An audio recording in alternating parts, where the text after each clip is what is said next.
Finally আসলে তো আমাকে নিয়ে। হ্যাঁ, তোমাকে নিয়ে নাকি আমি ঘুরি না, কোথাও নিয়ে যায় না, এই জন্য তোমার মন খারাপ। ঈদ 4-5 দিন হয়ে গেল, কোথাও ঘুরতেই নিয়ে যায় না। তো আজকে ফাইনালি প্রচুর ডিউটির চাপ, এই জন্য ঘুরতে যাওয়া হয় না। এখনো ডিউটি। আজকে মূলত ঘুরতে যাচ্ছি না, যাচ্ছি উত্তরা, যাচ্ছি স্যারকে আনার জন্য। অলরেডি জ্যাম, তো ভাবলাম যে একাই যাচ্ছি, তো ওকে নিয়ে যাই, একটু ঘুরাই নিয়ে আসি, স্যারকেও নিয়ে আসি, এই উপলক্ষে আর কি বের হওয়া। আর প্রচুর ব্যস্ত এখন, এই জন্য ব্লগ করা বা ভিডিও করার মতো সময় হয় না।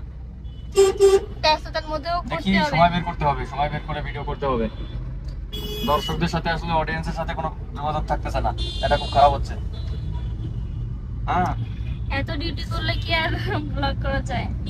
আর ডিউটির প্রচুর চাপ যাচ্ছে, আমি বুঝছি তো। যারা দেখছো, যারা ব্লগ করে তারা কোনো কাজই করে না, শুধু ব্লগই করে।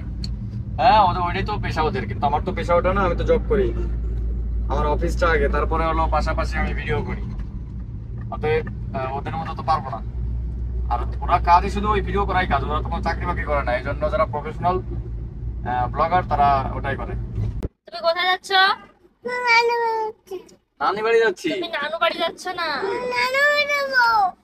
নানু বাড়ি যাবা? আচ্ছা, নানু বাড়ি আমরা যাবো, আমরা নানু বাড়ি যাবো। এখন নানু বাড়ি যাবা মামনি? আচ্ছা, আমরা নানু বাড়ি যাবো, তোমার ঠিক আছে। বাবাকে রেখে আমরা চলে যাবো নানু বাড়ি, ঠিক আছে? আমরা নানু বাড়ি যাবো, তোমার বাবাকে। এই যে এখনই নানু বাড়ি যাবো। তুমি কি ড্রেস পরছো? ফুল ড্রেস পরছে, ফুল ড্রেস, আমার মামনি ফুল ড্রেস পরছে, কি সুন্দর। মামনি জামাটা কে কিনে দিছে মামনি? তুমি? বাবা কিনে দিছে?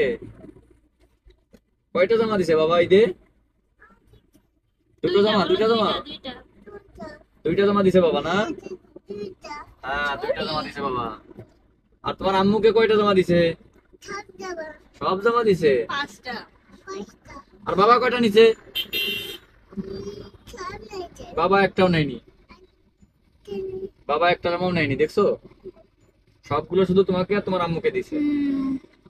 ছেলে মানুষেরও তো জামা কাপড় লাগে। বাবা কত কষ্ট করে, দেখছো? তুমি বড় হয়ে তুমিও আমাকে জামা কিনে দিবা, ঠিক আছে? দিবা তো? কয়টা জামা কিনে দিবা? বড় হওনি?